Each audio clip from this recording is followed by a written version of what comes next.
بسم اللہ الرحمن الرحیم۔ السلام علیکم دوستو، کیا حال ہیں؟ سب خیریت سے ہیں؟ سابقہ لیکچر میں ہم لوگوں نے اسم معرب کا کچھ بنیادی تعارف اور تمہید پڑھی تھی، تو اس لیکچر میں ہم چند امثلہ کے ذریعے سے اسم معرب کی مختلف اقسام ان کا تعارف پڑھیں گے۔ پہلے یہ بات ذہن میں رکھیے گا، یہ پہلے بھی گزر چکی ہے کہ اسم کے بدلنے کی بس 3 ہی حالتیں ہوتی ہیں: رفع، نصب اور جر۔ اور دوسری بات یہ کہ جو اسم بدلتا ہے وہ آخری حرف کے اعتبار سے بدلتا ہے، یعنی اس کے آخری حرف پر حرکتیں تبدیل ہوں گی یا آخری حرف تبدیل ہوگا۔ لہذا ہم نے جو اسم کی مختلف اقسام دیکھنی ہیں، تو اس کو سمجھنے کے لیے آپ نے ہر اسم کی آخری حرکت پر دھیان دینا ہے کہ اس میں تبدیلی اور بدلاؤ کس قسم کا ہے، اسی اعتبار سے اسم کی مختلف قسمیں بنیں گی۔ تو شروع کرتے ہیں۔ جاءنی زید، رأیت زیدا، مررت بزید۔ ھذا شاہد، رأیت شاہدا، انا ابن شاہد۔ ھذا دلو، رأیت دلوا، نظرت الی دلو۔ ھذا ظبی، رأیت ظبیا، مررت بظبی۔ جاءنی رجال، رأیت رجالا، مررت برجال۔ ھذہ کتب، رأیت کتبا، نظرت الی کتب۔ اب تک جتنی امثلہ آپ حضرات نے دیکھی ہیں، ان تمام میں آخری حرف کے اوپر جو حرکات کی تبدیلی ہے وہ ایک جیسی ہے کہ رفعی حالت میں 2 پیش کے ساتھ، اور نصبی حالت میں 2 زبر کے ساتھ، اور جری حالت میں 2 زیر کے ساتھ۔ اگر آپ صرف حرکات کے اعتبار سے آخر کی تبدیلی کی بات کریں تو یہ 6 کی 6 امثلہ پہلی ہی قسم بنتی ہیں، لیکن اگر آپ تھوڑا سا غور کریں تو یہ اسماء تھوڑے تھوڑے سے آپس میں مختلف بھی ہیں، اس اعتبار سے ان 6 کی 6 امثلہ کی 3 قسمیں بن جاتی ہیں۔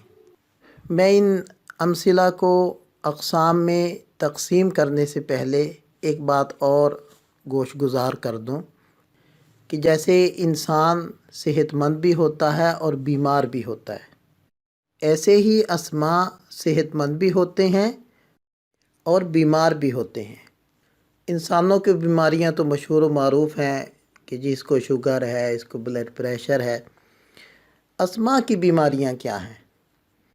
تو سمجھیں، واو اور یا یہ حروف اسم کی بیماری میں شمار ہوتے ہیں، لہٰذا اگر کسی اسم کے آخر میں واو لگا ہوا ہوگا یا لگی ہوگی تو ہم کہیں گے کہ یہ اسم بیمار ہے، اور اگر کسی اسم کے آخر میں واو یا نہ ہو تو ہم کہیں گے کہ یہ اسم صحت مند ہے۔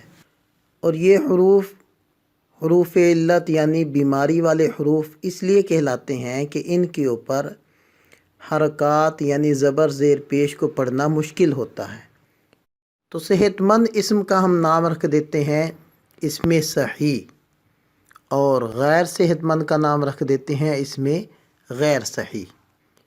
دوسری بات ان امثلہ میں غور کرنے سے یہ معلوم ہو رہی ہے کہ ان میں استعمال ہونے والے اسماء تینوں حالتوں میں بدل رہے ہیں، اور ان کے اوپر تنوین بھی آ رہی ہے اور کسرہ بھی آ رہا ہے۔ تو ایسے اسماء کو جو تینوں حالتوں میں بدلیں ان کو اسم منصرف یا اسماء منصرفہ کہتے ہیں۔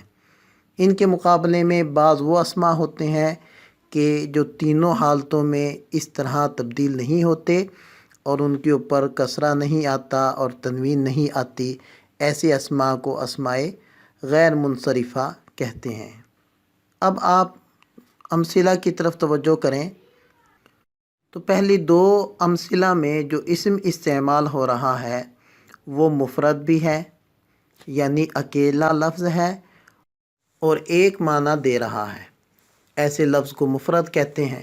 لہذا پہلی مثال میں زید ایک لفظ ہے اور اس کا معنی بھی ایک شخص ہے، اور دوسری مثال میں شاہدن ایک لفظ ہے اور اس کا ایک ہی معنی ہے، لہذا یہ اسم ہوا مفرد۔